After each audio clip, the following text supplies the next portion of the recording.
On the street? On the street, yes. And kill all the people in those houses? Kill all the people in all those houses. Do I have this pain every day? No, I don't. But it's not far from the surface. Found out you can live out there without this society, and that's where I'd like to go live. As long as they keep their mouth shut and do what they're supposed to do. Why do you say that? Are going to feel that you don't deserve parole, that you should never be given parole. You're aware of that. The district attorney says that you said it was better than orgasm. I never said that to the district attorney. Susan Atkins, a.k.a. Sadie Mae Glutz, is one of the most notorious members of the group of people that congregated around convicted criminal mastermind Charles Manson, a group tagged the family by the mass media. But what made her join this crazy cult? How did a young woman end up in such a situation? Let's dive in. Susan Atkins' slow spiral. Susan Atkins was born on May 7, 1948 in San Gabriel, California. She was of English, Irish, Scottish, and German descent and the second of 3 children. She grew up in Northern California. According to Atkins, her parents, Jean and Edward John Atkins, were alcoholics. In a tragic turn right from the beginning of her life, her mother perished of cancer in 1964. Over the next 3 years, Susan's life was disrupted by the gradual breakup of her family, frequent relocations, and her leaving home to live independently. Until she was 13 years old, Atkins and her family lived in a middle-class home in the Cambrian Park area of San Jose, California. She was described by those who knew her as a quiet, self-conscious girl who belonged to her school's glee club and the local church choir. 2 weeks before her mother was hospitalized for the final time, Susan arranged for members of the church choir to sing Christmas carols under her bedroom window. After Jean Atkins' demise, relatives were asked to help look after Susan and her 2 brothers. Edward Atkins eventually moved to Los Banos, California, with Susan and her younger brother Stephen. Do you miss Sharon today, 50 years on? I would love to have her here. Magical powers, and I told everybody in the chapel, I said, zap, zap, zap, zap. I said, where's my magical powers? I don't accept the whole situation, like I was in the desert minding my business. Sharon was my big sister. Do I miss her? Yes. Would I like her here? Yes. Sometimes I feel I'm scared to live. Living is what scares me. Dying is easy. Confusion belongs to you. It's your confusion. I don't have any confusion. I don't have any guilt. I know what I've done. They were ripe for the picking. He just plucked them off a tree and he turned them into killers. And no man can judge me. I judge me. What have you done, Charlie? I've stayed in the desert and run with the coyotes. Oh, I like them. Yeah, they're nice. They're put together well and everything, and they're soft and spongy. Yeah, they're nice. To die for Charlie. He's ready to die for me. He has died for me. Do I have this pain every day? No, I don't. But it's not far from the surface. Found out you can live out there without this society, and that's where I'd like to go live. As long as they keep their mouth shut and do what they're supposed to do. Why do you say that? But he was a callous man. When he found work on the San Luis Dam construction project, Edward left the 2 children behind to fend for themselves. Susan took a job during her junior year in school to support herself and Stephen. Atkins had been an average student in Lee High School in San Jose, but her grades deteriorated when she entered Los Banos High School. During this time, she lived with various relatives. In December 1966, Atkins asked 2 classmates to go to San Francisco with her over the Christmas school break. In early 1967, she was working as a stripper in Los Angeles, and Anton LaVey hired her for a performance. Later that year, Atkins met Manson when he played guitar at the house where she was living with several friends. When the house was raided several weeks later by the police and Atkins was left homeless, Manson invited her to join his group, who were embarking on a summer road trip to a converted school bus painted completely black. She was nicknamed Sadie Mae Glutz by Manson and a man who was creating a fake ID for her at the time. Atkins later claimed to have believed Manson was Jesus. The growing Manson family settled at the Spawn Ranch in the San Fernando Valley in Southern California, where on October 7, 1968, Atkins bore a son by Bruce White, who Manson called Zizo Zosi Zadfrak Glutz. Atkins' parental rights were terminated once she was convicted of first-degree slayings, and no one in her family would assume responsibility for the child. Her son was adopted and renamed from the time of her incarceration in 1969. She had no further contact with him. It was hard to believe but Zizo Zisi's mother would play a part in one of the most infamous slaying sprees in American criminal history. Atkins' first slaying. The first slaying in which Susan Atkins had a hand in was that of music teacher Gary Hinman, whom Spawn Ranch resident Bobby Beausoleil, a talented young musician, had lived with before throwing in his lot with the Manson clan. Hinman moonlighted as a drug manufacturer, and as the story goes, in mid-1969, Hinman had whipped up a batch of LSD that Beausoleil sold to members of a motorcycle gang that frequented the Spawn Ranch for $1,000. The bikers claimed the LSD was of poor quality and wanted their jack back. In July 1969, Atkins, Mary Brunner, and Beausoleil, people that were condemned to death that are undoubtedly guilty. You don't owe anything to society now? Owe him anything? I've paid him 22 years of my life. Do I want revenge on these people? No. Because that's what a woman's supposed to do. Keep her mouth shut and do what she's supposed to do? Sure. You don't believe that after 50 years there's hope for rehabilitation? Or... Hocus pocus stuff that you guys are playing, I don't know nothing about all You that. know nothing about something called helter-skelter. Tell me, Charles, I don't know. You know, I'm the other end of your society. You know, so you can ride your bicycles and do your thing. Body of Sharon Tate is make-believe. That's make-believe. Make-believe, yeah. That's make-believe to the people that went in there and did what they did. Room for forgiveness? I don't believe in parole for murderers. No. I don't believe in that. Tell me in a sentence who you are. Does that make you bitter? I don't know what that means. Tex and I had our own special little stash of cocaine. I'm here because I lied. I'm here because I was an accessory to murder. As far as pain... I can do anything I want to you people at any time I want to, because that's what you've done to me. allegedly accompanied by Manson, went to Hinman's home. Explaining their plight with the bikers, Hinman refused to refund the cash, claiming the LSD he had sold them was potent. Manson then allegedly sliced off Hinman's ear with a sword before exiting the house. The remaining crew then reportedly held Hinman hostage for 3 days. Hinman refused to come up with the cash, and on the third day, either Atkins or Beausoleil knifed him. In turn, he was suffocated by all three of his captors. Atkins provided a theatrical flourish before taking her leave, writing "Political Piggy" in Hinman's blood on the wall. That three people would hold one man hostage at gunpoint for 3 days over $1,000 that he claims he did not have before slaying him could be a true story. Another version of the story, recounted at the time of the Manson-Atkins trial, was that the Hinman slaying had been the result of a busted drug deal. Allegedly, Manson had given Tex Watson $2,000 to buy some drugs from Bernard Crow, an African-American dealer tagged Lots of Papa, so-called as he was very big and fat. Watson had allegedly dealt with Lots of Papa before, so there was little suspicion when he went into the bathroom with the drugs and the cash, supposedly to relieve himself. What Tex actually did was defenestrate Lots of Papa's place with the drugs and Manson's cash. Lots of Papa put the word out on the street that he was going to have both Watson and Manson slain, as he believed Manson was behind the ripoff. It is said when Manson heard the news, he panicked. What Manson didn't know was that Lots of Papa was just a low-level functionary and a blowhard, and was just sounding off, having never resorted to violence before. Drugs fuel paranoia, and Manson believed Lots of Papa was connected with the Black Panthers, who allegedly controlled a good deal of the LA drug trade, and that his life was in jeopardy. What Charlie wanted to do was flee the Spawn Ranch and the Los Angeles area, but he needed cash. Manson attempted to sit down to smooth things out with Lots of Papa in Hollywood at an apartment one of Tex Watson's doxies lived in across from the Magic Castle.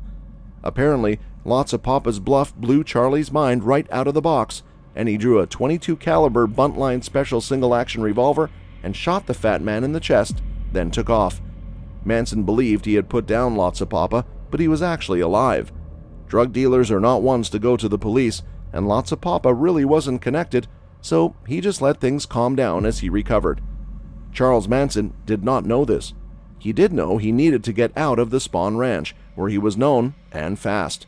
The clan had been supplementing their income stealing cars and stealing, and their position was increasingly precarious. Drugs were being dealt at the Spawn Ranch, outlaw bikers were around, and it seemed to Manson that he would soon be slammed back in stir.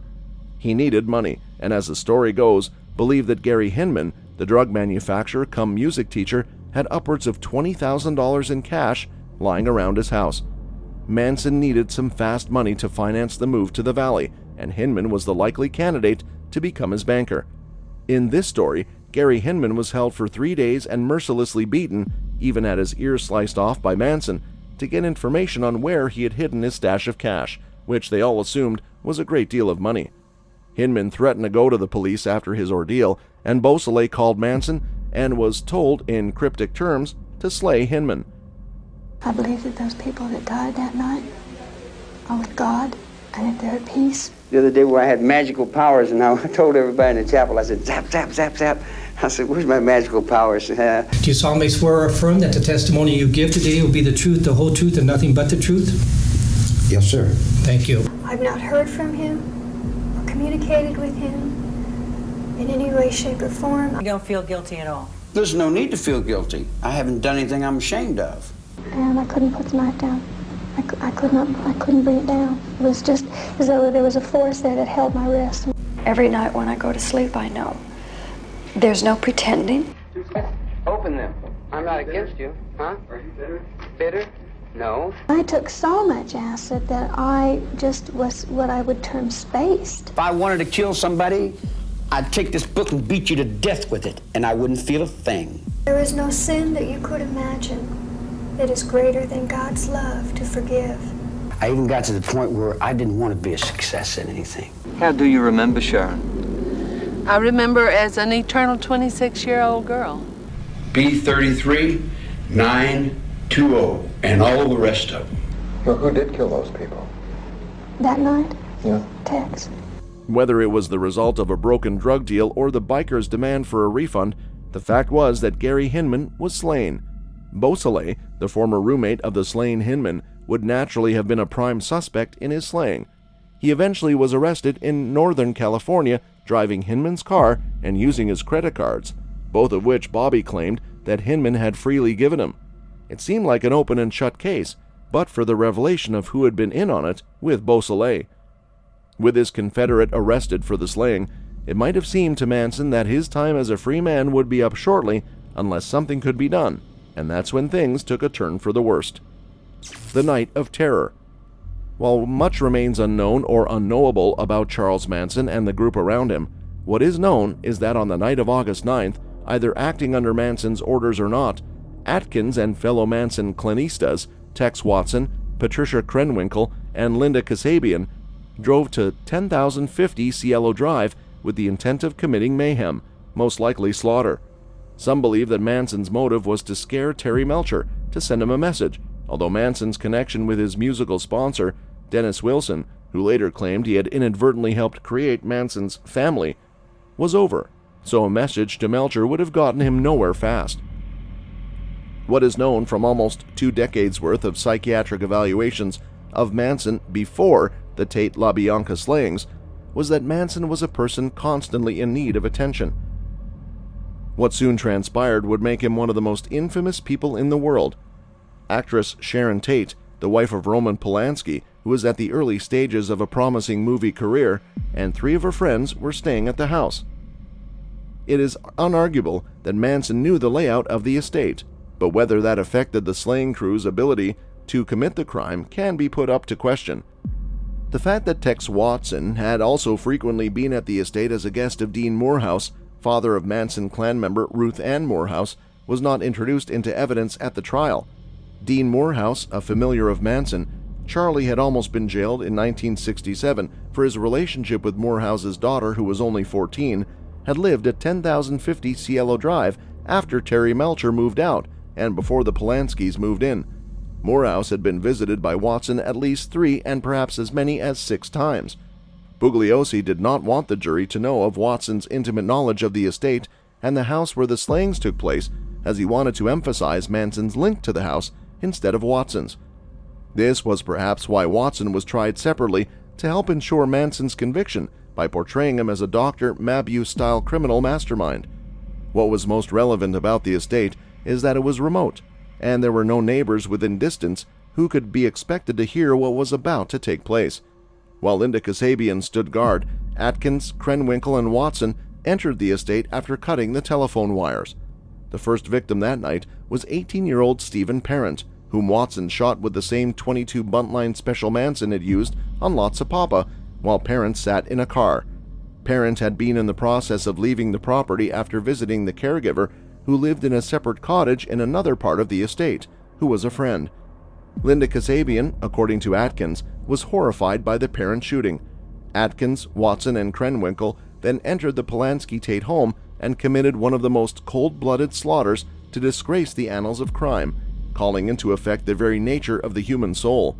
What boggles the mind is the sheer evil of the event, the intensity of the slayers as they lay waste to an innocent, heavily pregnant young woman and her 3 friends. When it was over, the word pig was written in Tate's blood on the front door of the house, another theatrical flourish from Atkins. The horror continues. The next evening, Watson, Krenwinkel, former high school homecoming queen Leslie Van Houten, and allegedly Manson himself broke into the home of wholesale grocer Lino LaBianca and his wife Rosemary and committed another irrational, heinous slaughter. That night, Atkins was with Kasabian and clan member Steve Grogan, who had sung on a recording of Manson songs made at the Spawn Ranch, with mobile recording equipment supplied by Dennis Wilson, who were trolling around LA in a car. The trio picked up Manson, having left the LaBianca home before the slaying started, who had them drive him to the beach for a stroll.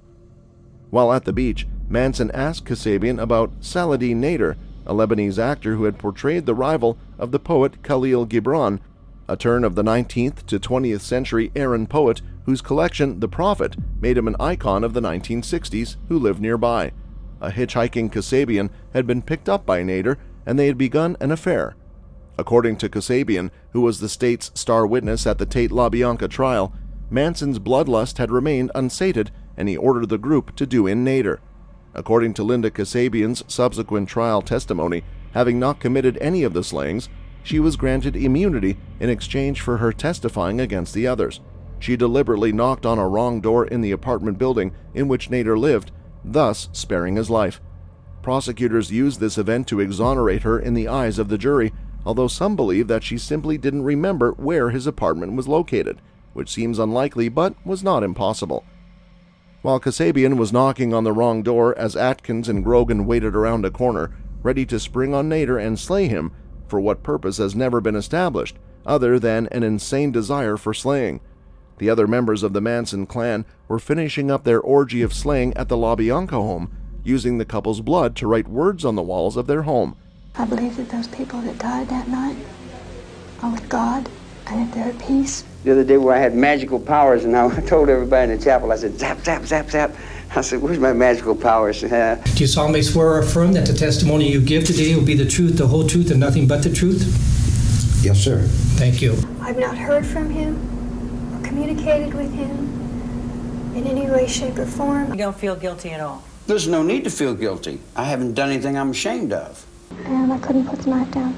I couldn't bring it down. It was just as though there was a force there that held my wrist.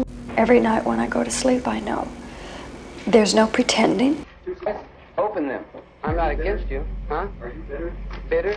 No. I took so much acid that I just was what I would term spaced. If I wanted to kill somebody, I'd take this book and beat you to death with it, and I wouldn't feel a thing. There is no sin that you could imagine that is greater than God's love to forgive.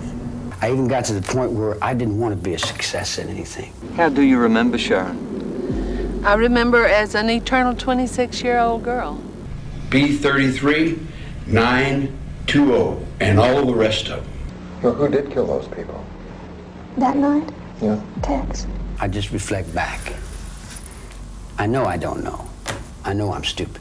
I admit. So turned on by the murder and drinking the blood that she had an orgasm. What do you think's going to happen when I get out of here? Are you going to talk to the panel today and answer questions? Yes, sir. Would you raise your right hand as best as possible? You think you're coming back to where you started from. Originally, you don't. 8 worthwhile human beings who had the right to live, and they're no longer alive.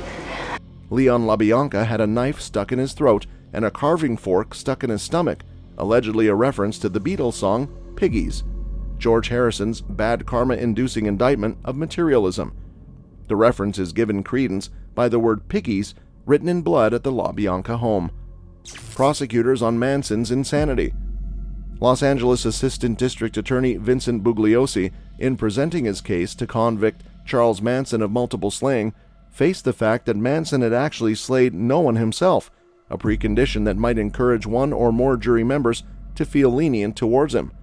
This was also the period of the high tide of the liberal Warren Court, when trials had grown longer and convictions more precarious as increasingly liberal federal courts, including the Supreme Court, expanded the rights of those on trial and overturned many convictions on technicalities. The days of the expedient capital trial were over. Prosecutors had to be extra careful. As part of his strategy to convict Charles Manson, whom he believed was evil, Vincent Bugliosi claimed that Manson was a cult leader with a bizarre philosophy dubbed Helter Skelter, after a Beatles song from the same White Album on which Piggies appeared. In Bugliosi's scenario, Manson allegedly prophesied a coming race war. Manson's prophecy was that blacks would eventually triumph against the white race and wipe them out, but would be unable to rule due to innate inferiority. According to Vincent Bugliosi, Charles Manson was a hardcore racist, likely because his own barely known father had been part black. The allegation about his father, a Colonel Scott, being biracial was never proven and likely is false, but was part of Bugliosi's buildup of Manson as a proto-Hitler, creating a psychology, and thus a motive for Manson's ordering the slayings by his followers that they and Manson were on trial for, that would explain him. Some had alleged that Hitler's fanatic anti-Semitism was the result of one of his grandparents being Jewish.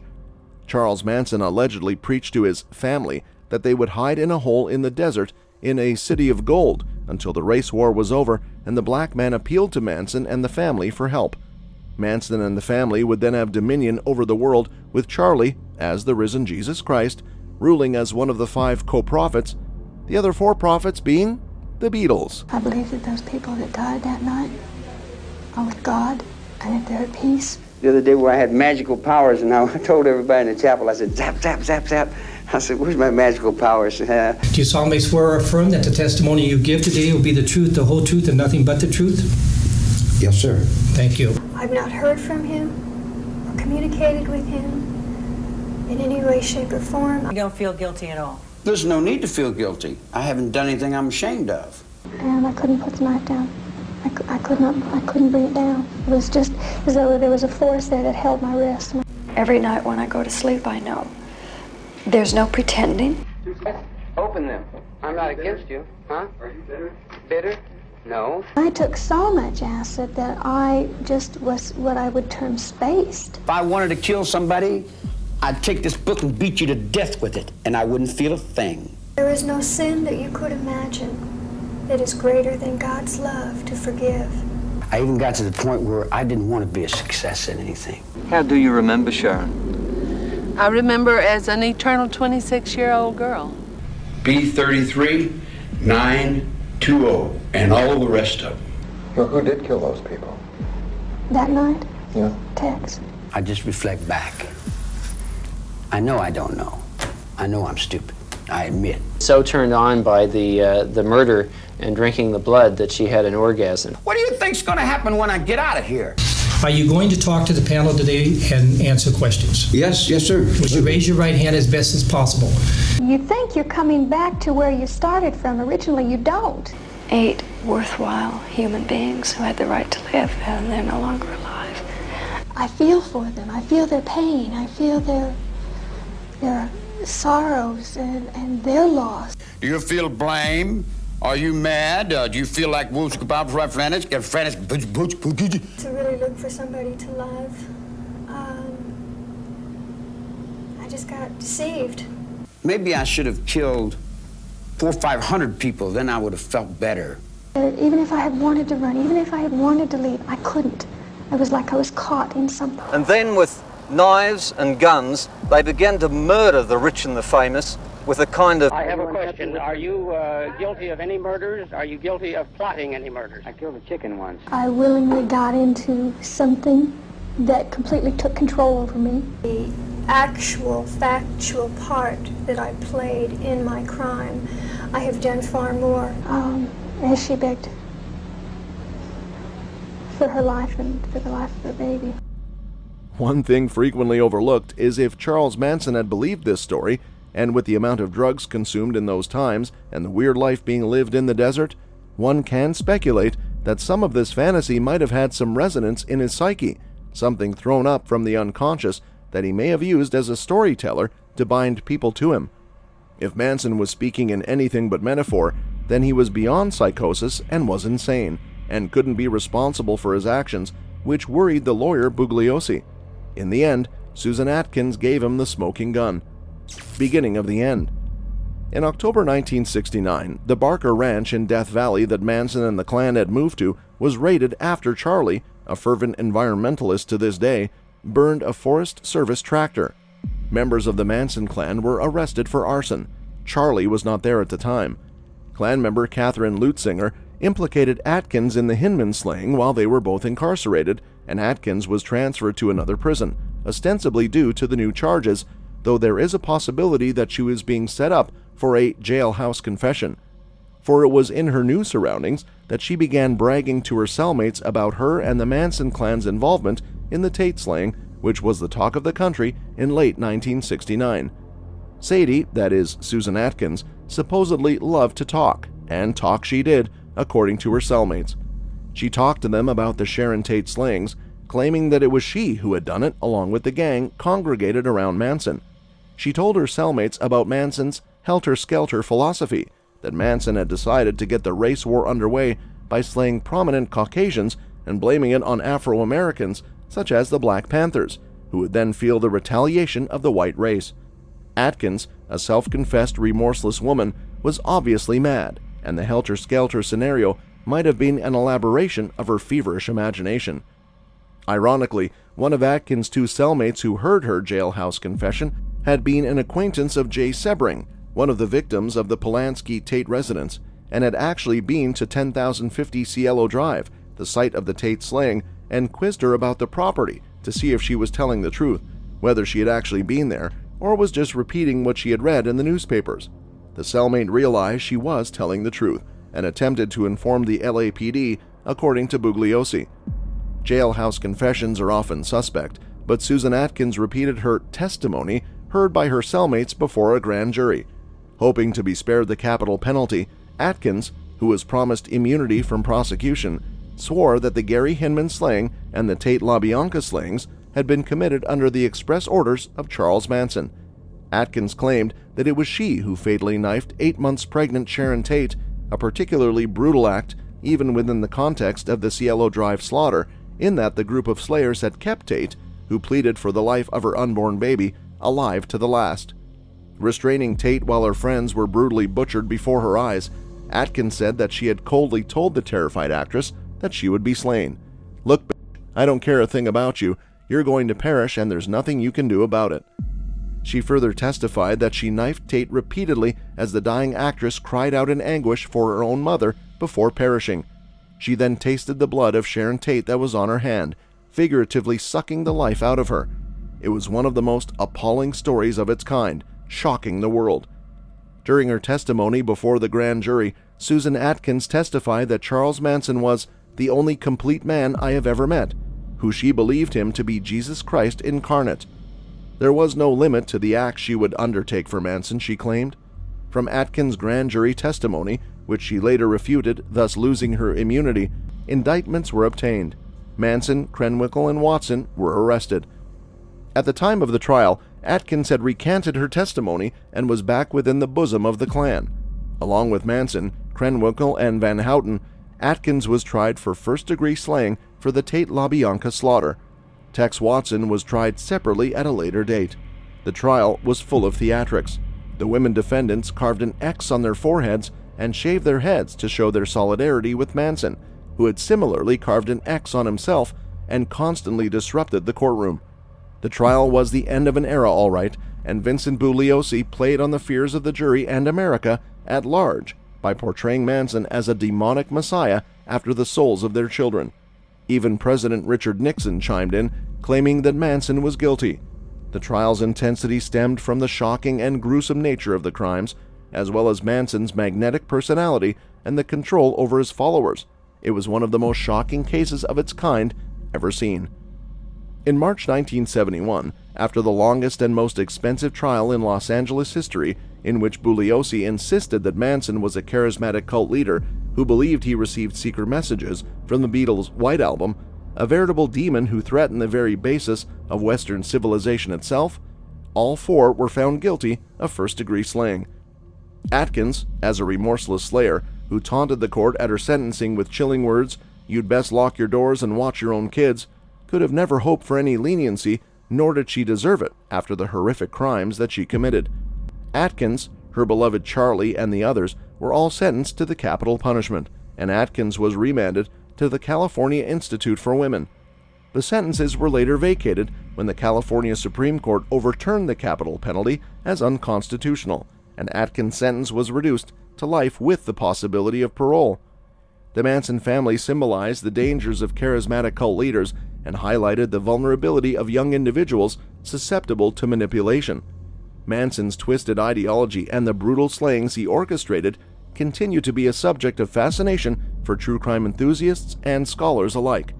Charles Manson became the ultimate symbol of the darkness that persists in the human psyche despite thousands of years of evolution of civilization. Atkins' imprisonment.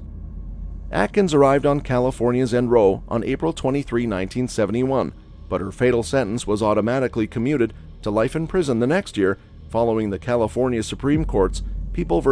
Anderson decision, which invalidated all capital sentences imposed in California prior to 1972. In 1977, Atkins published her autobiography, Child of Satan, Child of God, in which she recounted the time she spent with Manson and the family, her religious conversion, and her prison experiences. You've heard stories, I'm sure, of people who have lifted up cars off of other people, how they have superhuman strength. Well, Tex had that kind of strength that night. Charlie Manson sent out his family, a family of killers, up here into the Hollywood Hills. I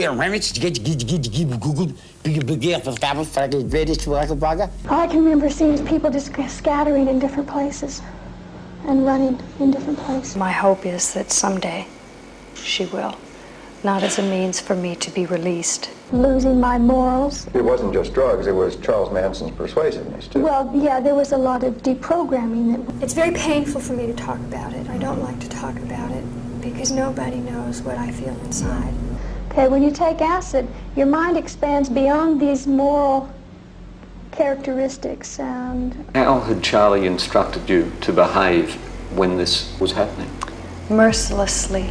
He's part of my life that I wish never had happened. I've been completely, spiritually, mentally, and almost physically born again. They were tired of double standards, they were tired of hypocrisy as I was, and they wanted truth. We both snorted some speed and got in the car. We were very, very wired. The other thing is I love you with all of my heart and soul. And God willing, we're both going to make it. Terrifying, horrible. Can we not talk about this? This is really hard. I have to face God, and it's His forgiveness that determines my peace. It's there, it's a fact, it happened, and I was a part of it. It was a means of defending myself, of appearing to be really tough and really strong. I believe that it was by the grace of God that my hand did not go down with that knife on Wojciech Wachowski's chest. At the trial, and said that I killed people that I in fact did not. Only God can give them an assurance that their loved ones are with Him, and I believe that with my whole heart. I used to think that you came down off an acid trip after 12 hours. That's not true. The most horror-filled hour of murder in American criminal history. I can do anything and not feel guilty about it. From 1974 onward, Atkins said she was a born-again Christian after seeing a vision of Jesus Christ in her cell. She became active in prison programs, teaching classes, and received 2 commendations for assisting in emergency health interventions with other inmates. Atkins married twice while in prison. Her first marriage was to Donald Lee Leisure on September 2, 1981. Atkins became Leisure's 36th wife, but the two divorced after he sought to marry yet again. She married secondly in 1987 to James W. Whitehouse, a graduate of Harvard Law School who was 15 years her junior, who represented Atkins at her 2000 and 2005 parole hearings. He maintained a website dedicated to her legal representation. In 1998, everyone could tell that she had changed from before. Atkins denounced Manson in a response to a letter from a fan. She wrote, "Charles Manson is not a god or prophet. He is a mean, bitter, evil little man rightly behind bars. He is a liar and a thief. I have seen him terrorize, brutalize, beat, and threaten teenage boys and girls. Manson only wrecks lives." During Atkins' 2000 parole hearing, Sharon Tate's sister Deborah read a statement written by their father, Paul, which said in part, "31 years ago, I sat in a courtroom with a jury and watched with others. I saw a young woman who giggled, snickered, and shouted out insults. Even while testifying about my daughter's last breath, she laughed. My family was ripped apart. If Susan Atkins is released to rejoin her family, where is the justice?" In April 2002, Atkins told a reporter of her work to discourage teenagers from idolizing Manson and her hope of someday leaving prison to live in Laguna Beach, California. Atkins constantly got denied parole on the basis that she continues to show no remorse for the slayings. Her case was not helped by her 1991 recanting of her earlier testimony. Her position in the end was that she was present during the Hinman and Tate slayings, but did not actually participate in the slaying. Her inability to show remorse and her failure to accept responsibility for her part in the brutal cases meant that she was turned down for parole 11 times, the last time in February 2005. In 2003, she had even made the contention that she was a political prisoner in a lawsuit filed against California Governor Gray Davis, as his policy opposing parole for most slayers meant she was kept behind bars. Her petition was denied. On June 1, 2005, Atkins had her 17th parole hearing. This resulted in a 3-year denial. Atkins' illness and demise. Atkins had been diagnosed with brain cancer in 2008, and her condition had rapidly deteriorated in the months leading up to her demise. She had undergone brain surgery, and she was paralyzed and had difficulty speaking. In April 2008, it was revealed that Atkins had been hospitalized for more than a month with an undisclosed illness that was subsequently reported to be terminal brain cancer. Her left leg had been amputated. Despite of this, Atkins was denied a compassionate release by the California Board of Parole. The 12-member parole board officially heard Atkins' request on July 15, 2008, and after deliberating for several hours, announced that she had been turned down. Compassionate releases are granted infrequently to terminally ill inmates with less than 6 months to live. In June, Atkins' attorney Eric P. Lample stated that Atkins' condition had deteriorated to the point that she was paralyzed on one side, could only talk a little bit, and could not sit up in bed without assistance. The hearing was attended by various family members of the victims, including Deborah Tate and members of the Sebring family, and they requested that her parole be denied. She received a 4-year denial. Governor Arnold Schwarzenegger and Los Angeles County District Attorney Steve Cawley both opposed the release of Atkins.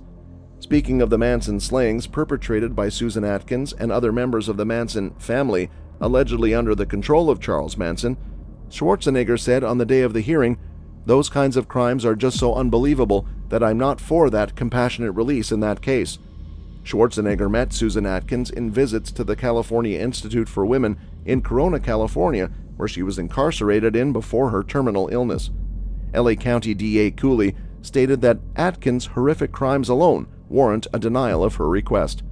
On September 24, 2008, Atkins was transferred back to the Central California Women's Facility in Chowchilla, California, to the facility's skilled nursing center. Atkins' minimum eligible parole date was October 6, 1976. Her initial parole consideration hearing was on September 14, 1976, at which time she was denied parole.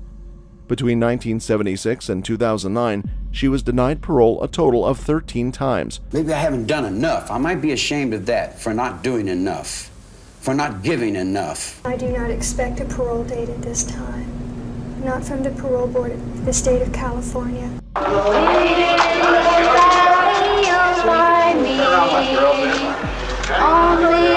In saying that I had killed Sharon Tate and that I had killed Gary Hinman, I tried to take some of the blame. Are going to feel that you don't deserve parole, that you should never be given parole. If you're aware of that. The district attorney says that you said it was better than orgasm.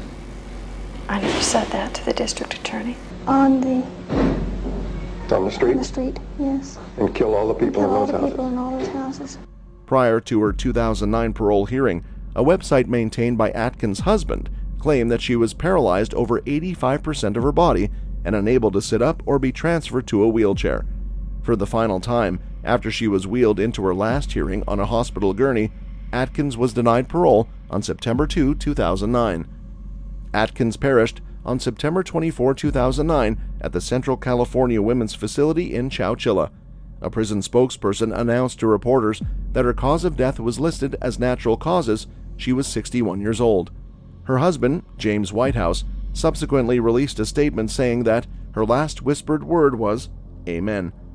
Whether due to her age, condition, and apparent transformation, Susan Atkins should have been given release and allowed to leave her last days in the comfort of a home surrounded by loved ones is a question that likely many people, from lawyers to judges involved in the case, still think of today. That God knows my heart and knows I didn't kill anybody, and Donald Lee Leisure, Sr., knows my heart. One of the people said, "Who are you?" and Tex said, "I'm the devil and I'm here to do the devil's business." I feel that there are 8 lives that had I not been involved, they may still be alive today. Those people, and then I've heard later that he has said himself that he was responsible. Been with prostitutes and bums and winos and all my life. But regardless, Atkins served time for her horrific crime and exited this world still paying for it. Perhaps justice, perhaps not. The only wish left is that hopefully the families of the victims received some comfort from how her end unfolded. That's all for today, folks. See you next time.